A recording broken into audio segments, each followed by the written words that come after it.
Estamos otra vez aquí en la fundición, otro año más, que ya le vamos cogiendo el gusto, para presentar un trabajo escénico que se llama Una historia universal, que en esta ocasión he creado en colaboración junto a Jordi Casanovas, que es además el intérprete del trabajo, que ha sido un poco, yo creo que el principal cambio respecto a los trabajos anteriores que también se han visto aquí en la sala, por el hecho de incorporar a otra persona y trabajar con un ser humano y no solo con objetos que siguen estando ahí presentes, pero de repente es la primera vez que yo me he puesto como al otro lado y he dirigido a alguien, ¿no?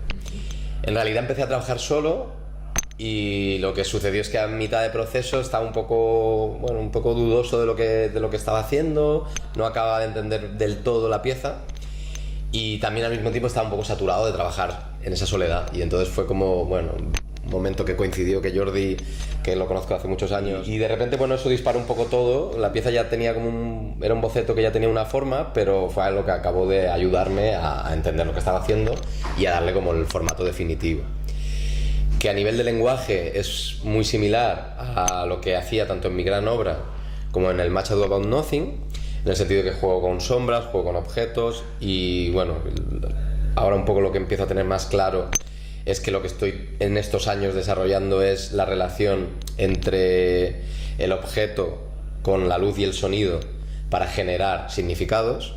Entonces, cómo es esa modulación del significado es lo que he estado trabajando en las diferentes obras de diferente manera. Y en esta en concreto, lo que he intentado es hacer algo que fuera muy narrativo.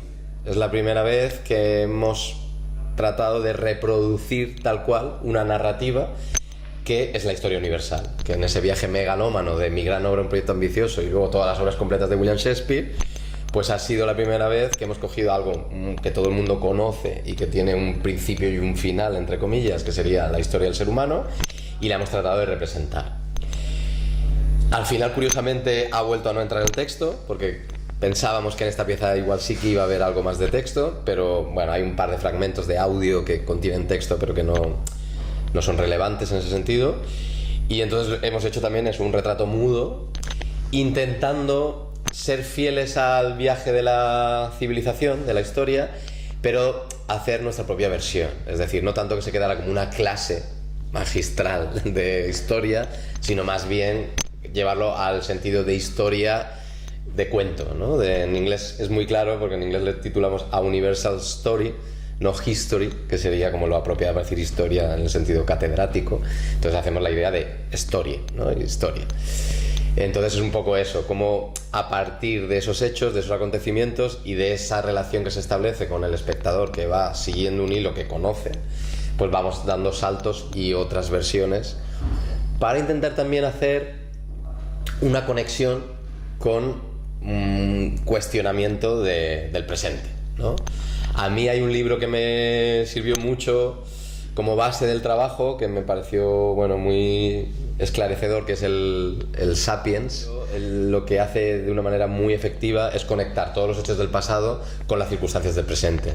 Entonces, además lo hace desde el humor, es como muy fino, muy irónico a la hora de hacerte darte cuenta de por qué hemos llegado a donde hemos llegado. Y entonces era un poco lo que yo pretendía hacer a un nivel audiovisual. Representarlo con lo que tienes a mano, porque el formato sigue siendo, ¿no?, esta cosa que hago yo de usar toda la cacharrería que puedes encontrar en tu casa o en los bazares cercanos y meterlos ahí. En este caso hay mucha cosa también del extranjero, de los viajes que he ido haciendo estos años, ¿no? Entonces el tener esos recursos escasos para representar también condiciona el propio relato, ¿no? Entonces trabajas desde lo que tienes a mano. Entonces también es lo que hace que dispare más la imaginación también, ¿no?, con el espectador.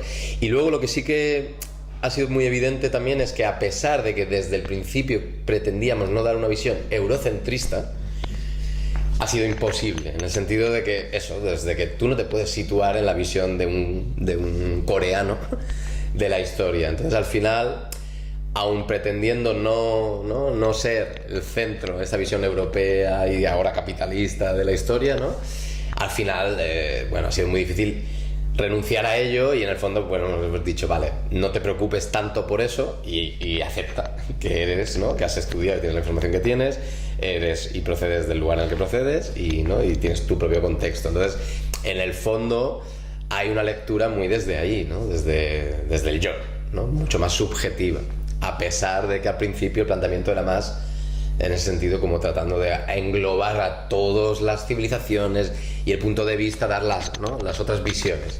Entonces sí que hay un espíritu crítico en el planteamiento de la pieza, pero todo lo crítico que pueda ser desde tu realidad, ¿no? Que yo creo que también está bien aceptar eso, no pretender en ese sentido, bueno, yo he dado una visión, ¿sabes?, mucho más global ¿no? Bueno, supongo que tiene, ahora que está tan de moda también el género, pues sus implicaciones, ¿no? el ser hombre, tu condición sexual, etcétera, etcétera, etcétera. Entonces sobre eso yo creo que hay muchas cosas que se podrían matizar, ¿no? Pero entonces, bueno, al final es aceptar cuál es la que tú eres capaz de dar.